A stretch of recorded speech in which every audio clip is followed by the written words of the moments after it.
ग्रामीण अर्थव्यवस्था को सुदृढ़ करने के लिए राज्य सरकार ने चतुर कृषि रोड मैप लागू किया। इसके अंतर्गत वर्ष 2028 तक कृषि एवं सवर्ती क्षेत्रों में लगभग 1.2 लाख करोड़ रुपया का व्यय का लक्ष्य रखा है। कृषि के क्षेत्र में खाद्यान्न का रिकॉर्ड उत्पादन के लिए 197.36 लाख मीट्रिक टन भारत सरकार के कृषि एवं किसान कल्याण मंत्रालय द्वारा बिहार को प्रतिष्ठित एग्रीकल्चर लीडरशिप अवार्ड द्वारा सम्मानित किया गया। बिहार में उद्यमिता के वातावरण को सुदृढ़ करने तथा उद्यमियों को बिहार में निवेश के लिए आकर्षित करने के उद्देश्य से बिहार बिजनेस कनेक्ट 2023 का आयोजन किया गया, जिसमें देश और विदेश के लगभग 600 निवेशकों की भागीदारी रही। इस ग्लोबल इन्वेस्टमेंट समिट के दौरान 50,530 करोड़ रुपए का निवेश समझौता ज्ञापनों पर हस्ताक्षर किए गए। कि मातृ मृत्यु अनुपात में सुधार, महिलाओं के लिए पोषक स्वास्थ्य एवं सशक्तिकरण की स्थिति में सुधार का सांकेतिक है।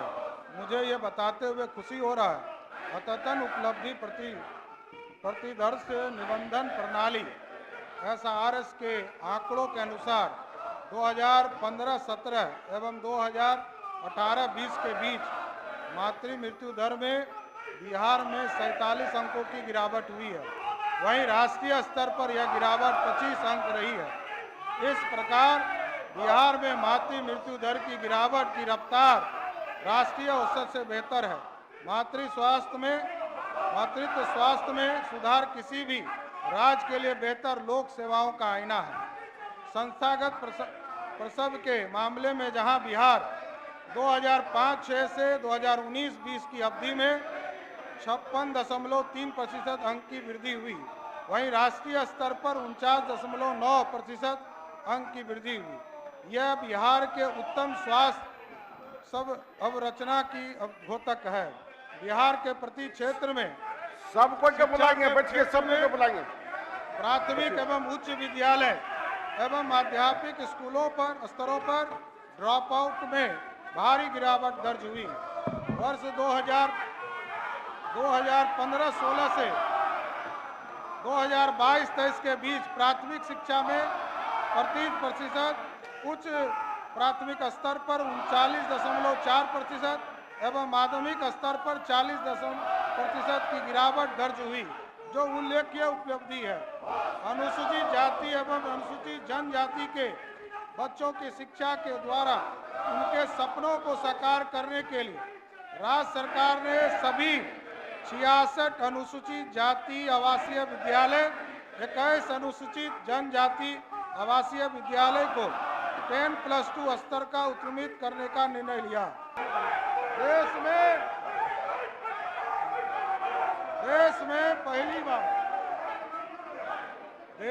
पहली बार जाति आधारित सर्वेक्षण का काम कराया गया।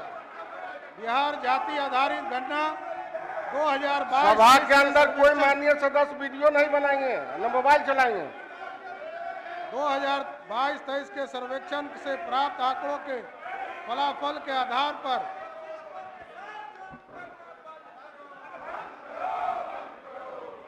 राजकीय सेवा में नियुक्ति एवं शैक्षणिक संस्थानों में नामांकन हेतु आरक्षित कोटे के लिए 65%, यथार्थ अनुसूचित जाति के लिए 20%, अनुसूचित जनजाति के लिए 2% और अति पिछड़ा समाज के लिए 25% और पिछड़ा समाज के लिए 18% आरक्षण का प्रावधान किया गया, जबकि आर्थिक रूप से कमजोर वर्ग के लिए 10% आरक्षण पूर्वावत लागू है। इसी प्रकार सभी वर्गों के लिए आरक्षण की कुल सीमा को बढ़ाकर 75% किया गया।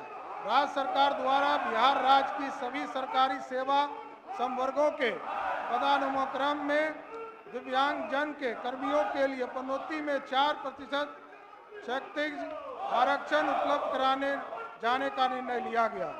लोग तो शाम के बाद घर से बाहर भी नहीं निकलते थे। और अब आप जानते हैं कि लोग कितना घूमते हैं और महिलाएं 10-11 बजे रात तक जगह जगह जाती रहती हैं। तो आज पहले से कितना ज्यादा विकास हुआ है। तो आजकल ये लोग विकास की बात करता है। जरा बताओ ना पहले क्या था। 5 से जब हुए तो हम लोग आज बैठे हुए हैं। हम ही लोग तो एक साथ शुरू से रहे हैं, अभी भी हम लोग काम किए। अब बीच बीच में 2 बार इनको मौका मिला है, तो ये कौन खास बात है, कुछ ही दिन के लिए थे। इस बार तो कोई खास बात नहीं था, जो भी काम था वही चल रहा था। लेकिन कितना काम किया गया और पहले कोई काम नहीं होता था और आज कितना ज्यादा काम हो रहा है। लोगों के बीच में कितना विकास। कहीं चलने का रास्ता था, हम ही लोग घूमते थे अपने क्षेत्र में, तो पैदल ही न चलते थे जी। आजकल सब जगह सड़क हम लोग बनवा दिए, सब तरह का रास्ता बना दिए, सब एक एक तरह का काम किए। लेकिन ये पहले कौन काम का था। आज कोई क्रेडिट लेते रहते हैं। कुछ ही दिन 1.5 महीना के लिए थे तो 1.5 साल के लिए थे तो समझ रहे कि कर रहे हैं। ऐसा कौन सा काम हुआ। लेकिन रहना ना चाहिए भाई, बताना ना चाहिए, तभी ना लेकर के एक एक बात होगा, जवाब देगा। तो कहीं तो कोई बातें नहीं।